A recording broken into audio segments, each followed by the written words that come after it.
வணக்கம். இந்திய ரிசர்வ் வங்கி, அதாவது ஆர்பிஐ, அப்புறம் நம்ம நிதித்துறையில நடந்திருக்கிற சமீபத்திய மாற்றங்கள் பத்தின ஒரு ஆழமான அலசலுக்கு உங்களை வரவேற்கிறோம். உங்களுக்காகவே பிரத்யேகமா சில முக்கிய செய்திகள், கொள்கை மாற்றங்கள், அப்புறம் ஒழுங்குமுறை அறிவிப்புகள் இதெல்லாம் தொகுத்திருக்கோம். இதோட சாரத்தை எளிமையா ஆழமா புரிஞ்சுக்கிறது தான் நம்ம நோக்கம். ஆமா. நம்மகிட்ட ரிசர்வ் வங்கியோட கொள்கை முடிவுகள் இருக்கு, சில சட்ட திருத்தங்கள், தொழில்நுட்ப முயற்சிகள், சில வங்கிகள் மேல எடுத்த நடவடிக்கைகள், புதுசா வர்ற சேவைகள்னு நிறைய தகவல்கள் இருக்கு. இந்த முக்கியமான நகர்வுகள் எல்லாம் இந்திய நிதிச்சூழலை எப்படி பாதிக்கணும் பார்க்கலாம். வாங்க ஆரம்பிக்கலாம். நிச்சயமா. முதல்ல ஆர்பிஐயோட சில பெரிய அளவிலான கொள்கை அப்புறம் ஒழுங்குமுறை நடவடிக்கைகளை பார்க்கலாம்.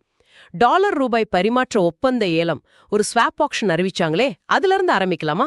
ஓ, அந்த $5 பில்லியன் ஏலம். ஆமாமா, அதோட நோக்கம் என்ன? வங்கி கிட்ட டாலர் அதிகமா இருக்கா, இல்ல பணப்புழக்கத்தை சரி செய்யவா? இது முக்கியமா வங்கி அமைப்புல போதுமான ரூபாய் பணப்புழக்கத்தை, அதாவது லிக்விடிட்டிய உறுதி செய்யறதுக்கும் அதை நிர்வகிக்கிறதுக்கும் தான். வங்கி கிட்ட இருக்கிற கூடுதல் டாலரை ஆர்பிஐ கிட்ட கொடுத்துட்டு அதுக்கு பதிலா ரூபாய வாங்கிக்க இது ஒரு வழி. ஓ, அப்படியா? ஆமா. ஒரு குறிப்பிட்ட காலத்துக்கு அப்புறம் இதை அப்படியே திருப்பி மாத்திக்கலாம். இது டாலருக்கு நிகரான ரூபாயோட மதிப்புல வர்ற ஏற்ற இறக்கங்களை சமாளிக்கவும் நிதிச்சந்தைய நிலையா வச்சுக்கவும் உதவுற ஒரு முக்கியமான கருவி. அப்போ இது சந்தைய ஒரு ஸ்திரத்தன்மையோட வைக்க உதவுற ஒரு நடவடிக்கைன்னு சொல்லலாம். சரி, அடுத்து ஒரு முக்கியமான சட்ட திருத்தம் பத்தி பேசலாம். வங்கி சட்டங்கள் திருத்தம் சட்டம் 2023. இது ஆகஸ்ட் 2023 அமலுக்கு வந்துருச்சு இல்லையா? ஆமா, வந்துருச்சு. இதுல நாம கவனிக்க வேண்டிய முக்கிய அம்சங்கள் என்னென்ன? இதுல பல திருத்தங்கள் இருக்கு. பொதுத்துறை வங்கிகளோட நிர்வாகத்தை மேம்படுத்துறது, அப்புறம் டெபாசிட்தாரர்களோட நலன்களை பாதுகாக்கிறதுன்னு பல நோக்கங்கள் இருக்கு. ஆனா குறிப்பா பாத்தீங்கன்னா கூட்டுறவு வங்கிகளோட செயல்பாடு, அதோட ஸ்திரத்தன்மை, இதை வலுப்படுத்துறதுல இது அதிக கவனம் செலுத்துது. கூட்டுறவு வங்கிகள்லையா? என்ன மாதிரியான மாற்றங்கள்? ஏன்னா பல சமயம் அதோட செயல்பாடுகள் பத்தி சில கவலைகள் இருக்குமே. உண்மைதான்.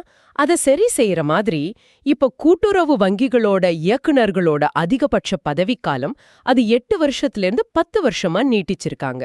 ஓ, 10 வருஷமா? ஆமா. இது நிர்வாகத்துல ஒரு தொடர்ச்சியையும் ஒரு ஸ்திரத்தன்மையையும் கொண்டு வரும்னு எதிர்பார்க்கறாங்க. அது மட்டும் இல்லாம ஒரு வங்கியில குறிப்பிடத்தக்க வட்டி, அதாவது சப்ஸ்டான்ஷியல் இன்ட்ரெஸ்ட் வச்சிருக்கிறதுக்கான வரையறையையும் மாத்தி அமைச்சிருக்காங்க. அதற்கான டெஃபினிஷனையே மாத்திருக்காங்களா? ஆமா. இது பணவீக்கம், பொருளாதார வளர்ச்சி, இதையெல்லாம் கணக்குல எடுத்து செஞ்சிருக்காங்க. அப்புறம் வங்கிகள்ல ரொம்ப நாளா யாரும் உரிமை கோராம இருக்கிற டெபாசிட் பணம் இருக்குல்ல, ஆமாமா, அந்த டிஎஃப் ஃபண்ட். அதேதான். அந்த டெபாசிட்டர்ஸ் கல்வி மற்றும் விழிப்புணர்வு நிதி, அதாவது டிஎஃப் ஃபண்ட் தொடர்பான விதிகளையும் கொஞ்சம் மேம்படுத்தியிருக்காங்க. சரி சரி, நிர்வாகத்தை எளிமைப்படுத்தவும் பாதுகாப்பு அதிகரிக்கவும் இந்த மாற்றங்கள் உதவும்னு தோணுது. இப்போ கொஞ்சம் தொழில்நுட்ப பக்கம் வருவோம். இன்னைக்கு அக்டோபர் 5, 2025 காசோலைகளுக்கான நிகழ்நேர தீர்வு முறை, ரியல் டைம் செக் கிளியரிங் தொடங்குதுன்னு சொன்னீங்களே, இது எப்படிங்க வேலை செய்யும்? இனிமே செக் கிளியரன்ஸுக்கு நாள் கணக்கா காத்திருக்க தேவையில்லையா? நிச்சயமா. இது ஒரு பெரிய மாற்றம்னே சொல்லலாம். இதுவரைக்கும் எப்படின்னா செக் எல்லாம் ஒரு நாளைக்கு 1 இல்ல 2 தடவை மொத்தமா சேகரிச்சு, அதாவது பேட்ச் கிளியரிங் முறையில ப்ராசஸ் பண்ணுவாங்க. ஆமாம். அதனாலதான் பணம் உங்க கணக்குக்கு வர 1-2 நாள் ஆகும். ஆனா இந்த புதிய நிகழ்நேர தீர்வு முறையில NEFT, RTGS, IMPS மாதிரி ஓ, அந்த மாதிரி இன்ஸ்டன்ட்டா? கிட்டத்தட்ட செக் வங்கிக்கு வந்த உடனே வணிக நேரங்கள்ல தொடர்ந்து சரிபார்த்து ப்ராசஸ் பண்ணி செட்டில் பண்ணிடுவாங்க. அப்போ சில மணி நேரத்திலே பணம் கிடைச்சிடுமா? இது வாடிக்கையாளர்களுக்கு பெரிய வசதியா இருக்குமே. ஆமா. இப்போ இருக்கிற 1-2 நாள் நிலை மாறி சில மணி நேரங்கள்லயே தீர்வு கிடைக்கும். இது வாடிக்கையாளர் வசதி அதிகப்படுத்துறதோட மட்டும் இல்லாம செக் தொடர்பான மோசடிகளையும் குறைக்க உதவும். இது நல்ல விஷயம்தான். இதோட அமலாக்கம் படிப்படியா நடக்கும். ஜான்வரி 1, 2026 இருந்து வங்கிகள் செக்க வாங்கின 24 மணி நேரத்துக்குள்ள அதை உறுதி செய்யணும். அப்புறம் ஜான்வரி 1, 2027 இருந்து பாத்தீங்கன்னா இந்த நேரம் வெறும் 3 மணி நேரமா குறைக்கப்படும். வெறும் 3 மணி நேரமா? ஆமா. ஒருவேளை 3 மணி நேரத்துக்குள்ள வங்கி எந்த பதிலும் சொல்லலன்னா அந்த செக் தானாவே அங்கீகரிக்கப்பட்டு பணம் பட்டுவாடா செய்யப்படும். அடங்கப்பா, 3 மணி நேரத்துல ஆட்டோமேட்டிக் அப்ரூவல். இது உண்மையிலேயே ஒரு புரட்சி தான். சரி, அடுத்ததா வங்கிகளும் வங்கி அல்லாத நிதி நிறுவனங்களும், அதாவது NBFCs சேர்ந்து கடன் கொடுக்கிற இணை கடன், அதாவது கோலெண்டிங் முறை பத்தி பேசலாம். இதுல ஜான்வரி 2026ல இருந்து புது விதிகள் வரப்போறதாகவும் அது சில கவலைகளை உண்டாக்குனதாகவும் சொல்றாங்களே. ஆமா, இந்த கோலெண்டிங்கிறது நிதி நிறுவனங்களுக்கு இடையிலான ஒரு கூட்டாண்மை மாதிரி. ஆனா இந்த புதிய விதிகள்ல ஒரு முக்கியமான விஷயம் இருக்கு. ஒரு என்பிஎஃப்சி கடன் கொடுத்தா 15 நாட்களுக்குள்ள அந்த கடன்ல தன்னோட பங்க சம்பந்தப்பட்ட வங்கிக்கு மாத்திடணும், அசைன் பண்ணிடணும்னு ஒரு விதிமுறை வருது. 15 நாள்லயா? இதுல என்ன சிக்கல்? இது செயல்பாட்டு ரீதியா சில சவால்களை உருவாக்கலான்னு வங்கிகளும் என்பிஎஃப்சிகளும் நினைக்கிறாங்க. ஏன் அப்படி 15 நாள்ல மாத்துறது கஷ்டமா? இப்ப பாருங்க, வாடிக்கையாளரோட கேவைசி சரிபார்ப்பு, கடன் ஆவணங்களை முழுமையா முடிக்கிறது, 2 சிஸ்டம்க்கு இடையிலான தொழில்நுட்ப ஒருங்கிணைப்பு, இதெல்லாம் 15 நாள்ல முடிக்கிறது கொஞ்சம் கஷ்டம்னு சொல்றாங்க. இது இந்த கோல் லெண்டிங் செயல்முறையை மெதுவாக்கி அதோட அளவை குறைக்கலாம், இல்லனா கடன் கொடுக்கறவங்களுக்கு செலவை அதிகப்படுத்தலாம்னு பயப்படுறாங்க. ஓஹோ. அதனாலதான் சில என்பிஎஃப்சிகள் இந்த 15 நாள் காலக்கெடுவை நீட்டிக்க சொல்லி ஆர்பிஐ கிட்ட கோரிக்கை வச்சிருக்காங்க. இதோட இறுதி முடிவு எப்படி இருக்கும்னு பொறுத்திருந்துதான் பார்க்கணும். ஒரு பக்கம் நிதிச்சேர்ப்பை அதிகரிக்க கோலெண்டிங் மாதிரி திட்டங்கள், மறுபக்கம் இந்த மாதிரி செயல்முறை சிக்கல்கள். இது ஒரு நுட்பமான சமநிலை தான். தொழில்நுட்பம் பத்தி பேசும்போது இப்போ எல்லா இடத்துலயும் ஏஐ பத்தி தான் பேச்சு. நிதித்துறையில செயற்கை நுண்ணறிவோட தாக்கம் அதிகமாகிட்டே வருது. இதை ஒழுங்குபடுத்த ஆர்பிஐ ஒரு குழு அமைச்சிருக்காமே. ஏஐயோட நன்மைகள் ஒரு பக்கம் இருந்தாலும் அதனால வர்ற ரிஸ்க் பத்தியும் நிறைய பேசுறாங்களே. இந்த குழு எதை முக்கியமா பார்க்கும்? மிக சரியான கேள்வி. டிசம்பர் 2024ல அமைச்ச இந்த குழுவுக்கு ஐஐடி பாம்பே பேராசிரியர் டாக்டர் புஷ்பக் பட்டாச்சாரியா தான் தலைமை தாங்குறாரு. இதுல கொள்கை வகுப்பாளர்கள், தொழில்துறை நிபுணர்கள், கல்வியாளர்கள்னு பலதரப்பட்டவங்க இருக்காங்க. இதோட முக்கிய நோக்கமே நீங்க சொன்னதுதான், நிதித்துறையில ஏஐய எப்படி பொறுப்போடவும் பாதுகாப்பாவும் பயன்படுத்துறதுங்கிறதுக்கான ஒரு நிர்வாக கட்டமைப்பை, ஒரு கவர்னன்ஸ் ஃப்ரேம்வொர்க்கை உருவாக்குறது தான். அப்படின்னா இந்த பாரபட்சமான முடிவுகள் எடுக்கிறது, வாடிக்கையாளர் டேட்டா பிரைவசி, சைபர் பாதுகாப்பு அச்சுறுத்தல்கள், இந்த மாதிரி பிரச்சனைகள் எல்லாம் இந்த குழு ஆராயுமா? நிச்சயமா. இப்போ ஐரோப்பிய யூனியனோட ஏஐ சட்டம், சிங்கப்பூரோட எஃப்ஏஏடி கட்டமைப்பு மாதிரி உலக அளவுல இருக்கிற நல்ல நடைமுறைகளை ஆய்வு செய்வாங்க. ஏஐயால என்னென்ன அபாயங்கள் வரலான்னு கண்டறிஞ்சு அதை சமாளிக்க இந்தியாவுக்கு ஏத்த மாதிரி வழிகாட்டுதல்களும் பரிந்துரைப்பாங்க. அதாவது பொதுமைக்கும் இன்னோவேஷனுக்கும் பாதுகாப்பு, நம்பிக்கை, பொறுப்புக்கூறல், இதுக்கும் நடுவுல ஒரு சரியான சமநிலையை எப்படி கொண்டு வர்றதுங்கிறது தான் இவங்களோட ஆய்வோட மையமா இருக்கும். இது நிஜமாவே காலத்துக்கு ஏத்த ஒரு முயற்சி. சரி, புதுமைகள் பத்தி பேசும்போது ஆர்பிஐயோட ஒழுங்குமுறை சோதனை களம், அதாவது ரெகுலேட்டரி சாண்ட்பாக்ஸ் பத்தியும் சொல்லணும். அதோட 5வது தொகுதியோட முடிவுகள் வந்திருக்கு. இந்த சாண்ட்பாக்ஸ்னா என்னன்னு கொஞ்சம் விளக்க முடியுமா? நிறைய பேர் கேள்விப்பட்டிருக்க மாட்டாங்க. ரெகுலேட்டரி சாண்ட்பாக்ஸ் அப்படிங்கிறது எப்படி சொல்றது, ஆர்பிஐயோட மேற்பார்வையில ஒரு கட்டுப்படுத்தப்பட்ட சூழல்ல புதிய நிதி தொழில்நுட்ப தயாரிப்புகளை, அதாவது ஃபின்டெக் ப்ராடக்ட்ஸ் அல்லது சேவைகளை சோதிச்சு பார்க்கறதுக்கான ஒரு பாதுகாப்பான இடம்னு சொல்லலாம். ஒரு புது ஐடியாவை பொதுமக்களுக்கு அறிமுகப்படுத்துறதுக்கு முன்னாடி அதோட நம்பகத்தன்மை, பாதுகாப்பு, சாத்தியக்கூறுகள் இதையெல்லாம் மதிப்பிட இது உதவுது. ஓ, அப்படியா? ஒரு டெஸ்டிங் கிரவுண்ட் மாதிரி. இந்த 5வது தொகுதியில அப்படி என்ன சோதனை செஞ்சாங்க? இந்த 5வது தொகுதியோட தீம் நடுநிலை, அதாவது நியூட்ரல். அப்படின்னா எந்த குறிப்பிட்ட துறையையும் சார்ந்தே இல்லாம புதுமையான தயாரிப்புகளை சோதிக்க அனுமதிச்சாங்க. இதுல FOHRன்னு ஒரு தயாரிப்பு வெற்றிகரமா சோதனையை முடிச்சிருக்கு. இது ஒரு பிளாக்செயின் டெக்னாலஜி அடிப்படையா வச்சிருக்கிற ஒரு பிளாட்ஃபார்ம். பிளாக்செயினா? இது என்ன பண்ணும்? இது மருந்து விநியோகச் சங்கிலியில இருக்கிற எம்எஸ்எம்இகள், அதாவது சிறு குறு மற்றும் நடுத்தர நிறுவனங்களுக்கு அவங்களோட விற்பனை பில்களை, இன்வாய்ஸ்களை வச்சே வேகமாவும் குறைஞ்ச செலவிலையும் கடன் கிடைக்க உதவுது. Aditya Birla finance, HDFC Bank, Yes Bank மாதிரி நிறுவனங்கள் இதுல பங்கெடுத்திருக்காங்க. இது நிதி சேவைகளை பரவலாக்குறதுக்கு ஒரு நல்ல உதாரணம். அருமை. கொள்கைகள், தொழில்நுட்பம்னு பார்த்தோம். அடுத்து கொஞ்சம் மக்களோட மனநிலை, அப்புறம் குறிப்பிட்ட வங்கிகள் தொடர்பான செய்திகளுக்கு வருவோம். ஆர்பிஐ நடத்துற நுகர்வோர் நம்பிக்கை ஆய்வு, கன்சியூமர் கான்ஃபிடன்ஸ் சர்வே பத்தி சொல்லுங்க. மக்கள் என்ன நினைக்கிறாங்கன்னு தெரிஞ்சுக்கிறது கொள்கை வகுக்க அவசியம் தானே? ஆமா, ரொம்ப அவசியம். ஆர்பிஐ தொடர்ந்து இந்த நகர்ப்புற நுகர்வோர் நம்பிக்கை ஆய்வு UCCS, அப்புறம் குடும்பங்களோட பணவீக்க எதிர்பார்ப்பு ஆய்வு IESH இதையெல்லாம் நடத்துறாங்க. இதோட செப்டம்பர் 2025 சுற்று இப்ப நாடு முழுக்க 19 முக்கிய நகரங்கள்ல தொடங்கியிருக்கு. இதுல என்ன கேட்பாங்க? பொருளாதாரம் எப்படி இருக்கு, வேலைவாய்ப்பு, விலைவாசி, வருமானம், செலவு இத பத்தியெல்லாம் குடும்பங்கள் என்ன நினைக்கிறாங்க, என்ன உணர்றாங்கன்னு இது மூலமா தெரிஞ்சுக்க முடியும். இந்த டேட்டா வந்து ஆர்பிஐ தன்னோட பணவியல் கொள்கையை, மானிட்டரி பாலிசிய வகுக்கிறதுக்கு ரொம்ப உதவியா இருக்கும். இந்த தடவை ஹன்சா ரிசர்ச் குரூப்புங்கிற நிறுவனம் இந்த சர்வேயை நடத்துறாங்க. பொதுமக்களும் பங்கெடுக்கலாமா? ஆமா, ஆர்பிஐ வெப்சைட் மூலமா பொதுமக்களும் இதுல பங்கெடுக்கலாம்னு சொல்லிருக்காங்க. சரி. அடுத்து சில வங்கிகள் மேல ஆர்பிஐ எடுத்த ஒழுங்குமுறை நடவடிக்கைகள் பத்தி பார்க்கலாம். பந்தன் வங்கிக்கு சுமார் 45 லட்சம் ரூபாய் அபராதம் விதிச்சிருக்காங்களே, என்ன காரணம்? வங்கி ஒழுங்குமுறை சட்டம் அப்புறம் செயல்படாத கணக்குகள் தொடர்பான சில ஆர்பிஐ வழிகாட்டுதல்களை மீறினதுக்காக இந்த அபராதம் போட்டிருக்காங்க. மார்ச் 2024 நிலவரப்படி வங்கியோட நிதிநிலைய ஆர்பிஐ ஆய்வு செஞ்சப்போ சில கணக்குகள்ல டேட்டா பதிவுல குறைபாடுகள் இருந்ததும், வங்கி ஊழியர்களுக்கு அவங்களோட பெர்ஃபார்மன்ஸ் அடிப்படையில கமிஷன் மாதிரி சம்பளம் கொடுத்ததுன்னு சில விதிமீறல்கள் கண்டுபிடிச்சிருக்காங்க. இந்த மாதிரி அபராதங்கள் வங்கியோட வாடிக்கையாளர்களை பாதிக்குமா? என்னோட அக்கவுண்ட் அங்க இருந்தா நான் பயப்படணுமா? இல்ல ஆர்பிஐ இத தெளிவா சொல்லிருக்காங்க.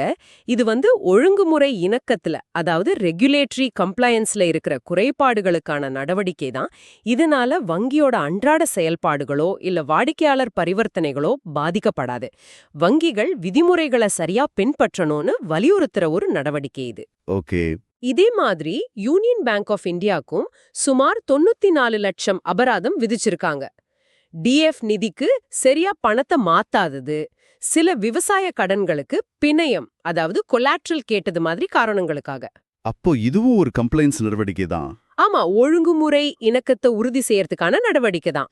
விதிகளை பின்பற்றுவது எவ்வளவு முக்கியம்னு இது காட்டுது. சரி, சில நல்ல செய்திகளும் இருக்கு. ஏயு சிறுநிதி வங்கி, அதாவது small finance bank, SFP, scheduled bank அந்தஸ்து பெற்ற முதல் எஸ்எஃப்பியா இருக்கு. அதே மாதிரி என்எஸ்டிஎல் பேமெண்ட்ஸ் வங்கிக்கும் இந்த அந்தஸ்து கிடைச்சிருக்கு. இந்த ஷெட்யூல்டு பேங்க் அந்தஸ்து கிடைக்கிறதுனால ஒரு வங்கிக்கு என்ன கூடுதல் நன்மை? இது ஒரு முக்கியமான மைல்கல்ங்க. ஆர்பிஐ சட்டம் 1934ஓட 2வது அட்டவணையில செகண்ட் ஷெட்யூல்ல ஒரு வங்கியை சேர்க்கும்போது அது ஷெட்யூல்டு பேங்க் ஆகுது. இதனால என்ன நன்மைன்னா, ஆர்பிஐ கிட்ட இருந்து நேரடியா கடன் வாங்க முடியும் ரீப்போ ரேட் மூலமா. அப்புறம் ஆர்பிஐயோட கிளியரிங் ஹவுஸ் வசதிகளை பயன்படுத்தலாம். இது மாதிரி சில சிறப்பு சலுகைகள் கிடைக்கும். அது மட்டும் இல்லாம இது வங்கியோட நம்பகத்தன்மைய, மக்கள் மத்தியில அதோட மதிப்பையும் அதிகப்படுத்தும்.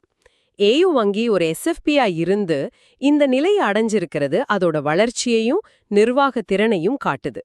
என்எஸ்டிஎல் பேமெண்ட்ஸ் வங்கியை பொறுத்த வரைக்கும் இந்த அந்தஸ்து அவங்க தங்களை மூலதன சந்தை வங்கியா, அதாவது கேபிட்டல் மார்க்கெட் பேங்கா நிலைநிறுத்திக் கொள்ள உதவும். மூலதன சந்தை வங்கியா அப்படின்னா பங்குச்சந்தை சம்பந்தப்பட்ட சேவைகள்ல அதிக கவனம் செலுத்துவாங்களா? ஆமா, கிட்டத்தட்ட அப்படிதான்.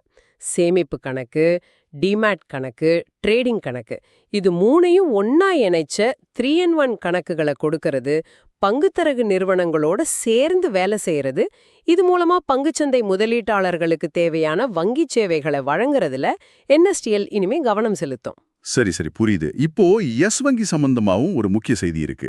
ஜப்பானைச் சேர்ந்த SMFG, அதாவது சுமிட்டோமோ மிட்சுயி ஃபைனான்ஷியல் குரூப், எஸ் வங்கியில 24.99% வரைக்கும் பங்குகளை வாங்க ஆர்பிஐ அனுமதிச்சிருக்கு. ஆனா SMFG பிரவர்த்தகரா, அதாவது ப்ரொமோட்டரா இருக்க முடியாதுன்னு சொல்லியிருக்காங்களே. ப்ரொமோட்டர்னா என்ன? ஏன் இந்த நிபந்தனை? ப்ரொமோட்டர் அல்லது பிரவர்த்தகர் அப்படிங்கிறவங்க ஒரு நிறுவனத்தை ஆரம்பிக்கிறதுல முக்கிய பங்கு வகிக்கிறவங்க, அல்லது அந்த நிறுவனம் மேல குறிப்பிடத்தக்க கட்டுப்பாடு இல்லனா செல்வாக்கு செலுத்துற முக்கிய பங்குதாரர்கள்.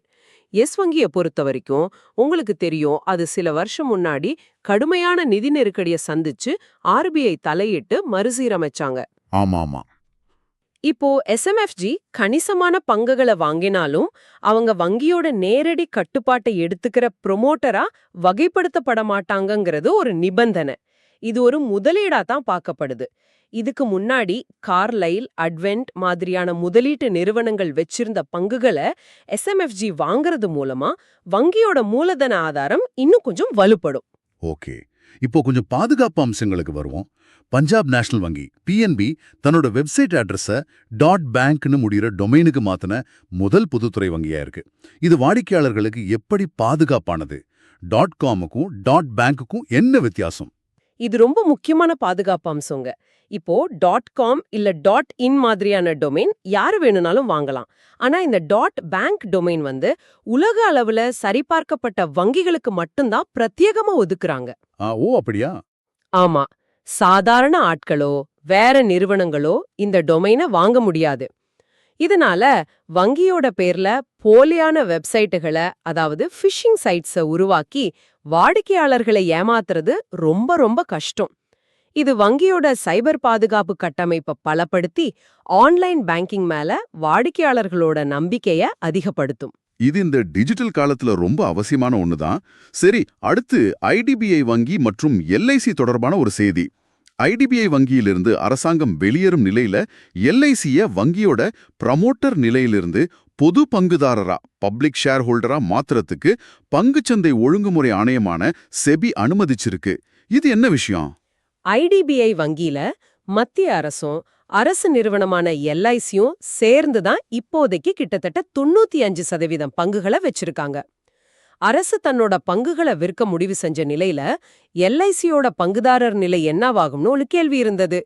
செபி இப்போ எல்ஐசிய பொது பங்குதாரர் பிரிவுக்கு மாத்த ஓகே சொல்லியிருக்கு. ஆனா சில நிபந்தனைகளோட. என்ன நிபந்தனைகள் அது? எல்ஐசியோட வாக்குரிமை 10% மேல போகக்கூடாது. வங்கியோட நிர்வாகத்துல நேரடியாவோ மறைமுகமாவோ கட்டுப்பாடு செலுத்தக்கூடாது. போர்டுல சிறப்பு உரிமைகள் எதுவும் இருக்கக்கூடாதுங்கிற மாதிரி சில முக்கியமான நிபந்தனைகள் இருக்கு. அது மட்டும் இல்லாம ஆர்பிஐயோட உத்தரவுப்படி எல்ஐசி தன்னோட பங்குகளை அடுத்த 7 வருஷத்துக்குள்ள படிப்படியா 15% குறைக்கணும். இது வங்கியோட ஓனர்ஷிப் ஸ்ட்ரக்சர்ல ஒரு பெரிய மாற்றத்தை குறிக்குது. ஓஹோ, இது பெரிய மாற்றம் தான். சரி, இறுதியா சந்தையில வர சில புதிய சேவைகள் அல்லது தயாரிப்புகள் பத்தி பார்க்கலாம். நிறைய அறிவிப்புகள் இருக்கு, ஆனா சில முக்கிய போக்குகள் ஏதாவது இருந்தா சொல்ல முடியுமா? நிச்சயமா. ஒரு பக்கம் பாத்தீங்கன்னா சிறு மற்றும் நடுத்தர நிறுவனங்களுக்கு, அதாவது எம்எஸ்எம்இகளுக்கு கடன் கொடுக்கறதுல புதுமைகள் தொடர்ந்துகிட்டே இருக்கு. உதாரணமா ஷிவாலிக் சிறுநிதி வங்கியோட ஏஐபி கோல்ட் ஆஸ்பயர். இது எம்எஸ்எம்இகளுக்கான டிஜிட்டல் தங்க கடன். டிஜிட்டல் தங்க கடனா? ஆமா. இன்னொரு பக்கம் டிஜிட்டல் பிளாட்ஃபார்ம்ஸ் மூலமா கடன் கொடுக்கற ப்ராசஸ எளிதாக்குறதுலயும் வங்கிகள் கவனம் செலுத்துறாங்க. உதாரணமா பேங்க் ஆஃப் பரோடாவோட பாப் கிரெஸ்ட் தளம். இது கார்ப்பரேட் மற்றும் எம்எஸ்எம்இ வாடிக்கையாளர்களுக்கான ஒரு டிஜிட்டல் கடன் வழங்கும் தளம். இது லோன் வாங்குறத வேகமாவும் எளிதாவும் மாத்தும். இது தவிர குறிப்பிட்ட பிரிவினருக்கான சிறப்பு திட்டங்களும் வருது. எஸ்பிஐயோட அக்னி வீரர்களுக்கான பிணையமில்லா கடன் திட்டம் மாதிரி. ஆக, இன்னைக்கு நாம பணப்புழக்கத்தை நிர்வகிக்கிறதுல ஆரம்பிச்சு சட்ட திருத்தங்கள் மூலமா கூட்டுறவு வங்கிகளை பலப்படுத்துறது, நிகழ்நேர காசோலை தீர்வு மாதிரி தொழில்நுட்ப பாய்ச்சல்கள், ஏஐயோட பயன்பாடு, அதோட ஒழுங்குமுறை சவால்கள் வரைக்கும் நிறைய விஷயங்கள் பார்த்தோம். அப்புறம் வங்கிகளுக்கான புதிய அந்தஸ்துகள், பாதுகாப்பு நடவடிக்கைகள், கடைசியா சந்தையில வர்ற புதிய டிஜிட்டல் கடன் தீர்வுகள்னு பல முக்கிய விஷயங்கள் அலசினோம். ஆர்பிஐ ஒரு பக்கம் இனோவேஷனை ஊக்குவிக்கிறதும், மறுபக்கம் விதிமீறல்களுக்கு அபராதம் போட்டு கட்டுப்பாட்டை பேணுவதும் தெளிவா தெரியுது. ஆமா. நிதித்துறையோட ஸ்திரத்தன்மை, வளர்ச்சி, பாதுகாப்பு, இதுக்கு நடுவுல ஒரு சமநிலையை ஏற்படுத்த ஆர்பிஐயும் மத்த ஒழுங்குமுறை அமைப்புகளும் தொடர்ந்து செயல்பட்டுட்டு இருக்கிறாங்க. பணவியல் கொள்கை, சட்டங்கள், தொழில்நுட்பம், சந்தை நிலவரம், நுகர்வோர் மனநிலை, இது எல்லாமே ஒன்னோடொன்னு பின்னி பிணைஞ்சுதான் நம்ம ஒட்டுமொத்த நிதிச் சூழலையும் வடிவமைக்குது. நேரடியாக நேயரிடம் இத்தனை தகவல்களுக்கு மத்தியில உங்களுக்கு எது ரொம்ப முக்கியமானதா இல்ல கவனிக்க வேண்டியதா தோணுது? ஒருவேளை அந்த நிகழ்நேர காசோலை தீர்வு முறை உங்க அன்றாட பரிவர்த்தனைகளை மாத்துமா, இல்ல ஏஐயோட எதிர்கால பயன்பாடு பத்தின எதிர்பார்ப்புகளா? இங்க ஒரு கேள்வி வருதே, செயற்கை நுண்ணறிவு, அதாவது ஏஐ நிதித்துறையில ஒரு தவிர்க்க முடியாத சக்தியா மாறிட்டு வருது இல்லையா? அப்படி இருக்கும்போது புதுமைக்கும் இனோவேஷனுக்கும், பாதுகாப்பு மற்றும் நெறிமுறைகளுக்கும், எத்திக்ஸ் அண்ட் சேஃப்டிக்கும் இடையிலான அந்த மெல்லிய கோட்டை ஒழுங்குமுறைகள் எதிர்காலத்துல எப்படி வரையறுக்கும்? இந்த சமநிலை உங்களை போன்ற தனிநபர்களையும் வணிகங்களையும் வர வருஷங்கள்ல எப்படி பாதிக்கலாம்? இது நாம எல்லாரும் தொடர்ந்து உன்னிப்பா கவனிக்க வேண்டிய ஒரு விஷயம். இந்த விரிவான அலசல்ல எங்களோட இணைஞ்சிருந்த உங்களுக்கு எங்க நன்றி. மீண்டும் சந்திப்போம்.